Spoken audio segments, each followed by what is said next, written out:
अस्सलाम वालेकुम। मैं हूं आपका टीचर मोहम्मद अहमद और आप देख रहे हैं मेरा YouTube channel Ayaz learner academy. Student, आज का जो हमारा टॉपिक है वो है इंट्रोडक्शन ऑफ बायोलॉजी। इस टॉपिक के अंदर मैं आपको बताऊंगा कि जो सब्जेक्ट है बायोलॉजी वो किन चीज़ों को डील करता है। यानी कि हम जानते हैं कि इससे के अगेंस्ट हमारा कुछ बैकग्राउंड नॉलेज भी है कि बायोलॉजी जो है वो स्टडी ऑफ लाइफ है। तो हम ये देखेंगे कि लाइफ है क्या। लाइफ से रिलेटेड कुछ ऐसे क्वेश्चन भी है जिनको एक बायोलॉजिस्ट जो है वो एक्सप्लेन नहीं कर सकता। तो हम देखेंगे कि वो कौन से ऐसे क्वेश्चन हैं जिनको एक बायोलॉजिस्ट एक्सप्लेन नहीं कर सकता, और हम डिफ़ाइन करेंगे कि जो बायोलॉजी है जिसको हम स्टडी ऑफ लाइफ कह रहे हैं, तो ये लाइफ है क्या। यानी कि हम लाइफ को डिफ़ाइन करेंगे।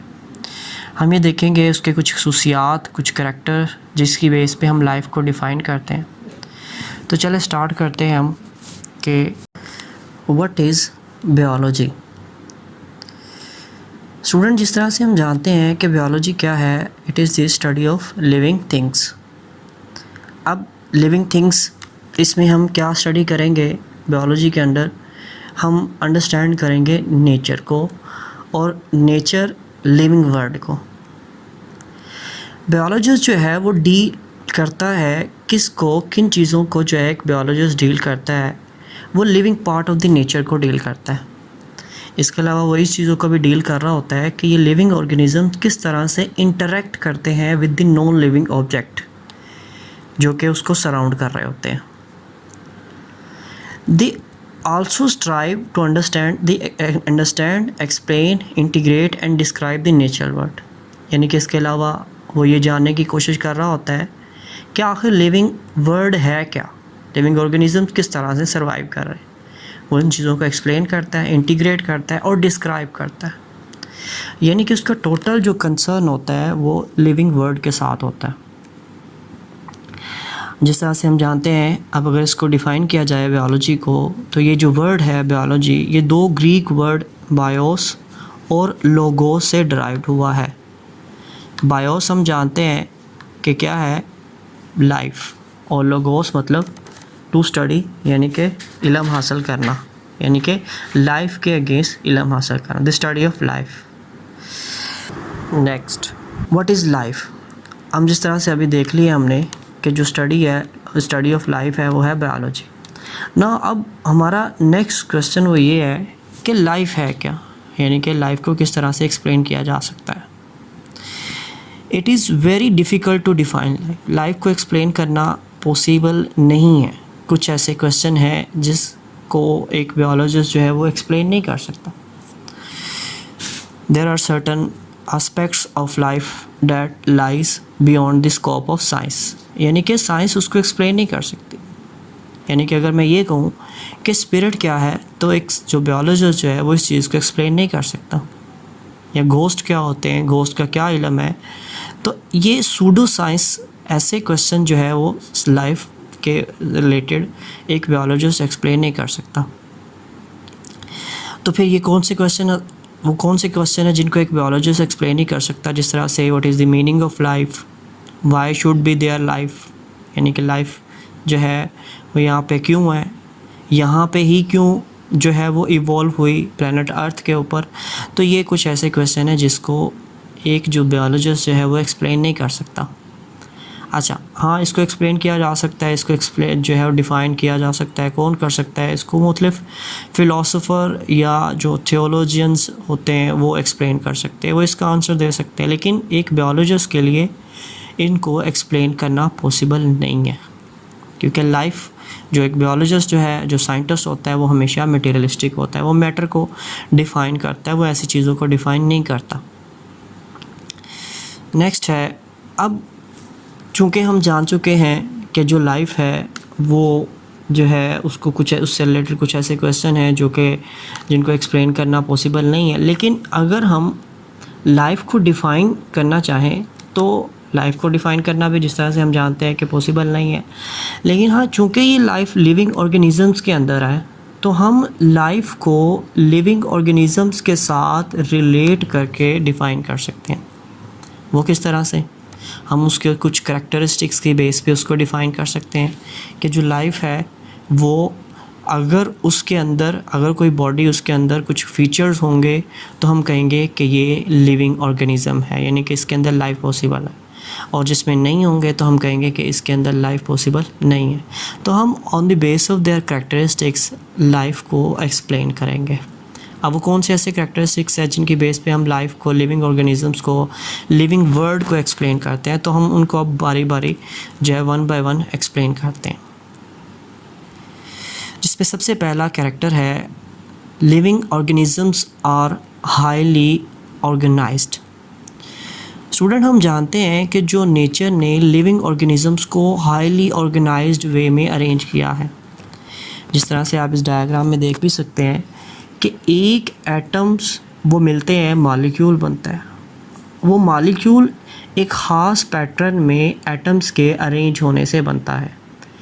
इसी तरह ये जो एक बायोलॉजिकल ऑर्गेनाइजेशन है, इसमें हर पॉइंट पे हर पार्टिकल, हर जो स्ट्रक्चर है वो एक ख़ास पैटर्न में अरेंज होती है, और वो अरेंज होने के बाद नेक्स्ट लेवल फॉर्म करती है। यानी कि इस पूरे ऑर्गेनाइजेशन में हर चीज़ एक ख़ास पैटर्न से अरेंज होती है। अगर हम पूरे इंडिविजुअल की बात करें तो वो भी हाईली ऑर्गेनाइज्ड है, एक ख़ास पैटर्न में डिज़ाइन किया गया है, यानी कि कोई रैंडमली उसको डिज़ाइन नहीं किया गया। लिविंग ऑर्गेनिजम्स एक ख़ास पैटर्न में डिज़ाइन होते हैं, जबकि नॉन लिविंग थिंग्स में ऐसा कोई फीचर हमें नज़र नहीं आता। दूसरा हमारे पास पॉइंट है कि जो लिविंग ऑर्गेनिजम्स होते हैं दे आर कम्प्लेक्स एंटिटी, वो बहुत कम्प्लेक्स होते हैं।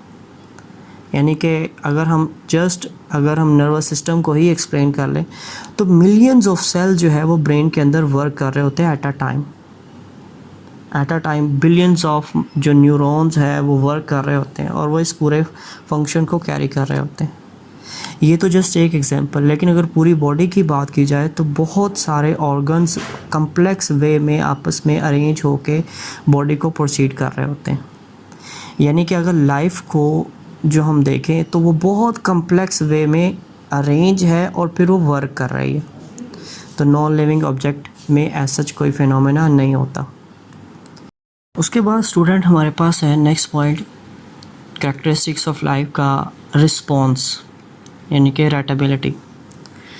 स्टूडेंट, जब भी किसी भी लिविंग ऑर्गेनिज्म को कोई स्टिमुलस प्रोवाइड किया जाता है, यानी कि जिस तरह से आप इस डायग्राम में देख सकते हैं कि अगर ये लिविंग बॉडी क्या करती है, अगर इस फ्राई पैन को टच करे जो कि हॉट है, यानी कि जो इसको एक क्या मिल रहा है, स्टिमुलस मिल रहा है, तो ये बॉडी क्या करेगी, स्टिमुलस के अगेंस्ट अपना रिस्पॉन्स शो करेगी। वो किस तरह से कि अपने हाथ को स्ट्रेच करेगी, पीछे खींच लेगी। यानी कि कोई भी लिविंग ऑर्गेनिज्म जब भी उनको कोई क्या किया जाता है, स्टिमुलस प्रोवाइड किया जाता है, तो वो उसके अगेंस्ट क्या करते हैं, रिस्पॉन्स शो करते हैं। ठीक है, वो रिस्पॉन्स ऐसा भी हो सकता है कि वो उस पर्टिकुलर एजेंट की तरफ हो, पॉजिटिव हो, या अवे उससे दूर हो, यानी कि दोनों फॉर्म में हो सकता है। तो लिविंग बॉडी क्या करती है, रिस्पॉन्स शो करती है किसी भी पर्टिकुलर चीज़ के अगेंस्ट, लेकिन नॉन लिविंग बॉडी जो है वो किसी भी चीज़ के अगेंस्ट रिस्पॉन्स शो नहीं करती। अच्छा, नेक्स्ट है हमारे पास फोर्थ कैरेक्टर लिविंग ऑर्गेनिजम्स का, वो है कि जो लिविंग ऑर्गेनिजम्स होते हैं वो अपने जैसे ऑर्गेनिज्म प्रोड्यूस करते हैं, यानी कि they produce offspring similar to themselves, यानी कि रिप्रोडक्शन करेंगे और रिप्रोडक्शन के नतीजे में अपने जैसे जो है जो लिविंग ऑर्गेनिजम्स होंगे वो प्रोड्यूस करेंगे। लाइक अगर ह्यूमन है तो वो ह्यूमन का बेबी ह्यूमन लाइक होगा, एलिफेंट है तो एलिफेंट लाइक होगा। तो जो लिविंग बॉडी होती है वो रिप्रोडक्शन करती है, अपने नंबर को इंक्रीज़ करती है और अपने ऑर्गेनिज्म अपने जैसे प्रोड्यूस करती है। नॉन लिविंग ऑब्जेक्ट कभी भी रिप्रोड्यूस नहीं करते। नेक्स्ट है हमारे पास स्टूडेंट, लिविंग ऑब्जेक्ट क्या करते हैं, अपनी बॉडी को रेजिस्ट करते हैं अगेंस्ट द फॉरेन एनवायरनमेंट, यानी कि बाहर कोई भी जो है वो चेंज आ जाए उसके अगेंस्ट वो क्या कर रहे होते हैं, रिस्पॉन्स शो कर रहे होते हैं। लिविंग ऑब्जेक्ट क्या करते हैं, मेंटेन करते हैं अ कांस्टेंट इंटरनल एनवायरनमेंट, यानी कि अपनी बॉडी का जो इंटरनल एनवायरनमेंट में उसको कांस्टेंट करते हैं, फ्लक्चुएट नहीं होने देते। किसके अगेंस्ट? एक्सटर्नल के अगेंस्ट। जिस तरह से आप इस डायग्राम में देख सकते हैं कि एक लिजर्ड है, इस लिजर्ड को हीट मिल रही है, बास्किंग कर रहा है, तो ये बॉडी में इसकी इनसाइड भी हीट जनरेट हो रही है प्लस इसको आउटसाइड भी मिल रही है, लेकिन ये अपने इंटरनल बॉडी के टेम्परेचर को इस हद तक जो है वो रेज़ नहीं करेगा। ये क्या करेगा?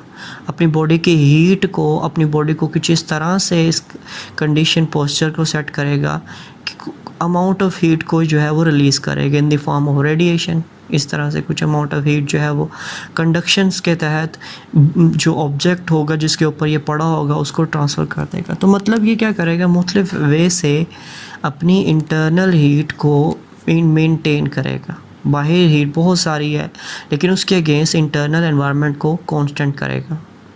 तो जो लिविंग ऑब्जेक्ट होते हैं वो हमेशा इंटरनल एनवायरनमेंट को कांस्टेंट रखने की कोशिश करते हैं, यानी कि होम्योस्टेसिस करते हैं, इंटरनल स्टेट को सेम रखते हैं। होम्योस्टेसिस मतलब, होम्यो मतलब सेम और स्टेसिस हालत, यानी कि इंटरनल जो स्टेट है उसको सेम रखते हैं।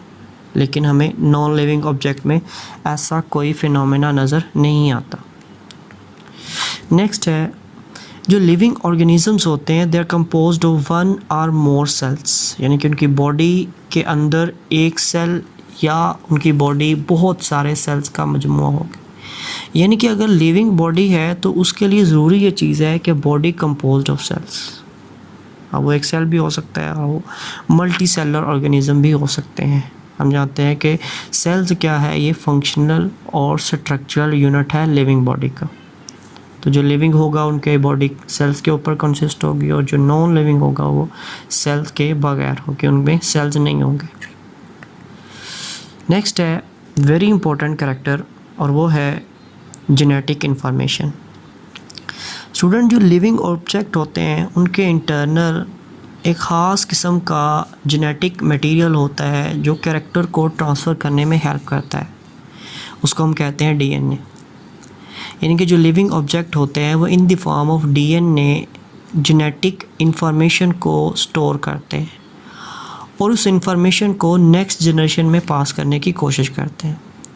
यानी कि लिविंग ऑब्जेक्ट अपनी कुछ खसूसियात को नेक्स्ट जनरेशन में पास करते हैं। वो पास कैसे किए जाते हैं? इस डीएनए के ज़रिए से। लेकिन नॉन लिविंग ऑब्जेक्ट में ऐसा कोई मटेरियल नहीं होता। नेक्स्ट पॉइंट, आप जिस तरह से इस डायग्राम में देख सकते हैं, लिविंग ऑब्जेक्ट क्या करते हैं? Can acquire and use energy. यानी कि एक लिविंग बॉडी है, अगर उसने वर्किंग करनी है तो वो इंटरनल जो भी उसके पास एनर्जी मौजूद है वो उसको यूज़ करेगा। यानी कि जिस तरह से ये बर्ड ऑफ पैराडाइज है, ये क्या कर रहा है? ये फ्लाई कर रहा है। अब फ्लाइट के दौरान इसके इंटरनल एनर्जी जो कि इसके अंदर मौजूद है वो यूज़ करेगा। अच्छा, लेकिन इसके साथ साथ जब ये इंटरनल एनर्जी को यूज़ करेगा तो ज़ाहिर बात है एनर्जी कम होगी। अब उस एनर्जी को कंपनसेट करने के लिए क्या करेगा? एक्सटर्नल से एनर्जी लेगा in the form of food. वो फूड को इंटेक करेगा, उससे एनर्जी जनरेट करेगा और बॉडी को जो है वो एनर्जी प्रोवाइड करेगा। तो जो लिविंग ऑब्जेक्ट होते हैं they can acquire and use energy, यानी कि वो हासिल करते हैं एनर्जी को और देन उसको यूज़ करते हैं। लेकिन नॉन लिविंग ऑब्जेक्ट में ऐसा कोई फिनोमेना नहीं होता। नेक्स्ट है हमारे पास very important characteristics, metabolism. Student, जो लिविंग ऑब्जेक्ट होते हैं they can carry out and control various chemical reactions. Living object के अंदर हमेशा थाउजेंड ऑफ रिएक्शन जो है वो प्रोसीड हो रहे होते हैं। बहुत सारी चीज़ें कंस्ट्रक्ट हो रही होती है, बहुत सारी चीज़ें डिस्ट्रक्ट हो रही होती हैं। तो एक कंटिन्यूस स्टेट ऑफ रिएक्शन जो है वो बॉडी के अंदर प्रोसीड हो रहे होते हैं। वो क्यों होते हैं? मुख्तलिफ़ तरह के प्रोसेस को कैरी करने के लिए हो रहे होते हैं। जिस तरह से अब यहाँ पे देखें तो ग्लूकोज की मेटाबॉलिज्म हो रही है। ये आपको दिखाया गया है कि ग्लूकोज को मैन्युफैक्चर भी किया जा रहा है in the form of starch या ग्लाइकोजन, और फिर उसको यूटिलाइज़ भी किया जा रहा है। क्यों? ताकि उससे एनर्जी को गेन किया जा सके। तो बॉडी के अंदर दोनों सिस्टम चल रहे होते हैं, यानी कि बॉडी में मेटाबॉलिज्म होती है, रिएक्शंस प्रोसीड हो रहे होते हैं। लेकिन नॉन लिविंग ऑब्जेक्ट के अंदर ऐसा कुछ भी नहीं होता। नेक्स्ट है हमारे पास ग्रोथ। स्टूडेंट, जो लिविंग ऑब्जेक्ट होते हैं दे कैन ग्रो, वो अपने साइज़ में इंक्रीज़ करते हैं। जिस तरह से आप यहाँ पे जो है वो डायग्राम में देख सकते हैं कि एक चिक, उसका बेबी, वो with the passage of time क्या करता है, ग्रोथ करता है, साइज़ में इंक्रीज़ करता है और एक ख़ास साइज़ को अटेन करता है। इस तरह से जितने भी लिविंग बॉडीज़ होती है वो क्या करती है, ग्रो करती है, अपने साइज़ में बढ़ती है। प्लांट देख लें आप, एनिमल देख लें, तो वो स्टार्ट में जो है वो छोटे साइज़ के होते हैं, लेकिन with the passage of time वो बढ़ते जाते हैं। वो बढ़ते क्यों हैं? क्योंकि उनके अंदर नंबर ऑफ़ सेल्स जो है वो इंक्रीज़ होते हैं, जिससे उनका साइज़ जो है वो बढ़ता जाता है। तो जो लिविंग ऑब्जेक्ट होंगे वो ग्रो करेंगे, लेकिन नॉन लिविंग ऑब्जेक्ट ऐसा कुछ भी नहीं होगा। इसके अलावा एक और बहुत इंपॉर्टेंट पॉइंट है और वो है मूवमेंट का, जो कि लिविंग ऑर्गेनिजम्स शो करते हैं। तो स्टूडेंट, हम इन करैक्टरिस्टिक्स की बेस पे ही कह सकते हैं कि जो लिविंग और जो ऑब्जेक्ट, जो ऑर्गेनिज़म जिनके अंदर ये फीचर्स होंगे, हम कहेंगे कि ये लिविंग है। जिनके अंदर नहीं होंगे, हम उसको कहेंगे ये लिविंग नहीं है। तो अब हम लाइफ को अगर डिफ़ाइन करें तो लाइफ को इस तरह से डिफ़ाइन कर सकते हैं कि life is a set of characteristics, यानी कि खसूसियात का मजमूआ है। कौन सी खसूसियात? ये जो 11 फीचर्स हमने डिस्क्राइब किए हैं, इन खसूसियात का, जिनके अंदर ये फीचर्स होंगे हम कहेंगे वो लिविंग है।